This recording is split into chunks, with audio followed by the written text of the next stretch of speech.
dipersembahkan oleh, didukung oleh. Karena masing-masing sesungguhnya dari dua orang yang berdiri di depan kita ini, adik-adik, bapak-bapak, ibu-ibu adalah orang yang dulu sempat menyatakan siap menjadi calon presiden dan sekarang mendukung orang-orang yang telah resmi mendaftar sebagai calon presiden. Saya ingin tanya, seberapa Anda Pak Mahfud merasa bahwa Prabowo akan lebih siap mengukur dari persiapan yang Anda lakukan sendiri? Seberapa Prabowo akan bisa lebih siap menjadi presiden dibandingkan Jokowi? Dan nanti pertanyaan yang sama kepada Mas Anies. Saya kira kalau dari sudut implementasi kebijakan dan mengontrol perjalanan bangsa ini secara terencana, saya kira Pak Jokowi lebih siap, Prabowo lebih siap. Karena begini, kita lihat di setiap pidatonya itu berisi visi kenegaraan. Tapi kalau Anda dengar pidatonya Pak Jokowi, di mana dia pernah bicara Indonesia ke depan itu apa? Dia saja hanya mengatakan saya mau kerja, udahlah itu nanti itu kan sudah ada yang ngurus. Saya akan kerja. Jadi Anda mengukur gitu. dari cara menyampaikan pandangan? Oh iya dong, penting. Retorika itu penting menurut Anda? Substansi retorikanya, bukan retorikanya. Kalau retorika Pak Jokowi bagus, disenangi oleh orang banyak. Tapi substansinya apa? Gitu. Mas Anies, seberapa Anda yakin Jokowi bisa lebih siap menjadi presiden dibandingkan dengan Prabowo? Ya, nomor satu saya ingin garis bawahi, kita tidak sedang mencari orang sempurna. Itu nomor satu. Dan pemilihan presiden ini bukan mencari orang sempurna untuk dijadikan presiden. Hari ini kenyataan politik menunjukkan kita punya dua pasangan. Lalu di situ kemudian saya melihat dua pasangan ini dalam konteks Indonesia. Jadi bukan melihat dua-duanya saja dalam ruang hampa. Lalu dibandingkan satu sama lain dalam ruang hampa. Tidak. Oke Mas, tapi kalau tadi Pak Mahfud MD mengatakan bahwa bagaimana cara menyampaikan substansi dari retorika. Kalau Anda setuju tidak itu harus menjadi salah satu ukuran untuk menilai kesiapan? Oh ya, saya rasa kalau bicara kesiapan, tentu tentang visi, tentang misi, tentang rencana kerja. Jadi sekarang kenapa menjadi pertanyaan, termasuk pertanyaan kepada calon-calon yang sekarang ada, karena tidak ada proses itu. Yang kita lihat adalah Pak Jokowi sebagai gubernur, kemudian Pak Prabowo sebagai pembina partai yang selama ini memang kemana-mana pidatonya soal Indonesia. Karena Pak Prabowo memang sudah berikhtiar untuk jadi presiden bertahun-tahun lamanya. Rasanya iklannya sudah cukup panjang di media. Saya jadi sudah lebih hafal begitu ya? Satu lebih hafal dan sudah jelas saya mau jadi presiden. Gitu. Bertahun-tahun kampanye karena itu semua orang pernah mendengar apa yang dikatakan Prabowo. Kalau yang satu selama ini gubernur.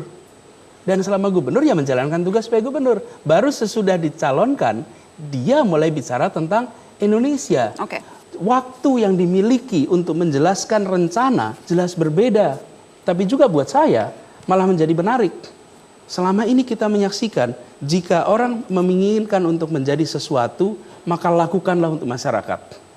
Lakukan kerja untuk masyarakat. Bukan semata-mata menggunakan dana untuk berkampanye dengan nilai yang fantastis tentunya. Saya sendiri nggak pernah tanya itu. Baik.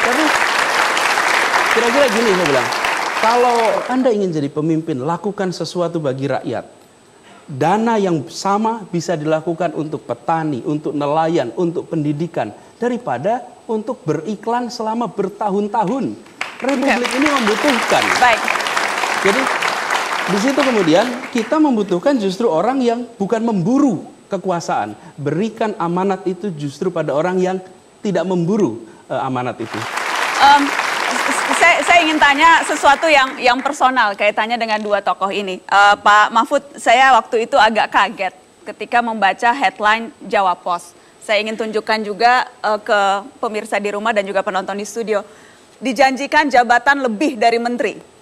Mahfud MD jadi ketua tim pemenangan Prabowo. Saya kagetnya dua hal, Pak.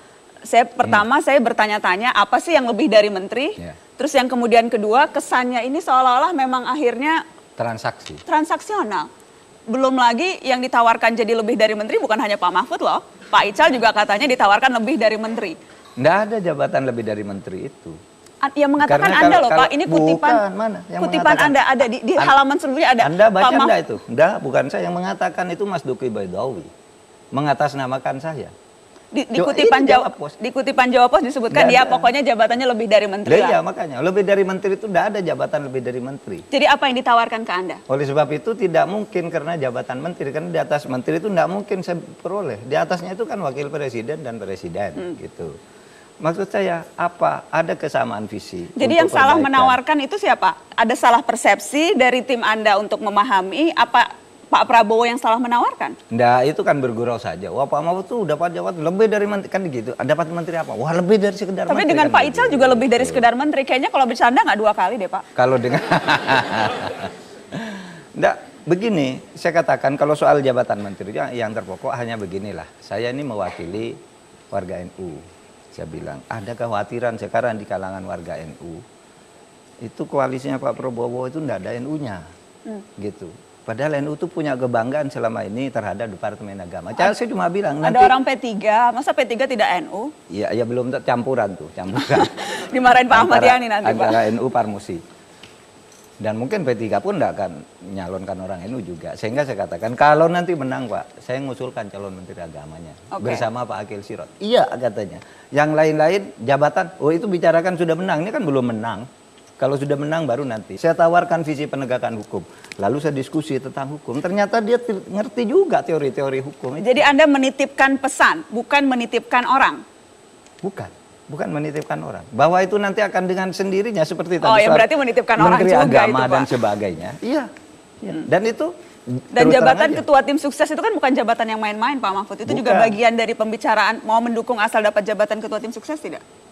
Mau mendukung asal jabatan ketua. Enggak, ketika ditemui justru pertama kali saya diminta jadi tim sukses itu. Langsung menjadi ketua? Iya, ini ada Pak Fadlizon. Bahkan begini, Pak Mahfud, di hati kami itu wakil presiden yang paling tepat Pak Mahfud. Tapi tiketnya enggak pernah diberikan. Gitu. Sehingga kami ngambil yang punya tiket. Wah ini bisa bahaya dan saya harus konfirmasi ke Fadlizon nanti. Karena kalau dalam hatinya sesungguhnya mau Pak Mahfud bukan Hatta Rajasa, belum sudah pecah ini berarti. Ya enggak tahu, terserah, tanyakan nanti. Tolong ingatkan saya untuk menanyakan itu ke Pak Fadlizon. Tolong ingatkan saya untuk menanyakan itu. Tanyakan saja nanti, apa benar atau tidak. Baik, Mas Anies, kita juga ada surat yang kemudian Anda sebar ke tim turun tangan. Ada mengapa memilih, judulnya kurang lebih seperti itu. Pilpres, boleh di sinilah saya merasa pasangan lebih sesuai, mereka berdua tidak sepenuhnya kombinasi kebaruan dan sebagainya. Tetapi yang menarik Mas Anies ketika kemudian Anda katakan, Anda sebutkan membantu orang baik. Ya. Apakah itu artinya kandidat lain tidak baik? Ya. Saya rasa dua-duanya sama-sama mencintai Indonesia. Mereka ingin melakukan sesuatu untuk Indonesia. Dan di sini saya selalu menggarisbawahi, jangan ambil posisi diam, mendiamkan. Lihat pileg kemarin. Mereka-mereka yang baik itu akan kalah jika orang-orang lain memilih untuk diam. Karena itu kita harus bantu. Nah, saya mendefinisikan orang baik itu tidak mudah. Tetapi paling sederhana katakan orang yang tak bermasalah, kompeten dan baru. Itu yang kemudian saya melihat dalam figur mereka ada. Tidak masalah maksud Anda? Ada hal yang dipertanyakan. Misalnya? Catatan masa lalunya, kemudian track record di pemerintahannya, dan itu kita semua tidak punya bukti lengkap tentang masalah-masalah, tapi ada potensi masalah yang sebenarnya harus dibereskan. Mas Anies, ketika kemudian Anda sekarang secara tegas menyatakan dukungan terhadap Joko Widodo, saya harus tanya sama dengan yang saya tanyakan kepada Pak Mahfud MD, apakah ini memang cara Anda untuk mengunci posisi tertentu supaya tidak ketinggalan ambil bagian di pemerintahan nanti? Ya. Sebetulnya lebih aman berada di luar sama sekali. Tidak usah membela salah satu. Dan itu kemudian jaga hubungan baik dengan dua-duanya. Siapa tahu kalau salah satu dapat, malah justru bisa mendekat, bukan? Tapi kalau kemudian kita lakukan itu, maka saya tidak konsisten. Karena saya selalu kemarin mengatakan bahwa mari kita terlibat, mari kita turun tangan, mari kita pilih. Dan ketika mengambil sebuah pilihan, tidak harus menjadi musuh. Berbeda itu tidak ada masalah. Lawan debat, teman berpikir. Lawan badminton adalah teman berolahraga. Jadi berbeda pandangan di sini bukan sesuatu yang luar biasa. Jadi saya melakukan ini sebagai kesadaran sebagai warga negara. Saya ambil sebuah pilihan yang saya tidak punya beban untuk menjelaskan. Dan saya yakin bila saya sampaikan alasannya, masuk akal, dan insya Allah bisa dipahami oleh semuanya. Oke. Ternyata belakangan baru kita tahu di PAD di Solo itu ternyata menurun di era pemerintahan Pak Jokowi. Kalau nggak jadi wali kota terbaik di dunia. Enggak, itu kan karangan aja. Kalau itu kan karangan Coba dari tanya sebuah warga LSM. Solo dan rakyat Enggak,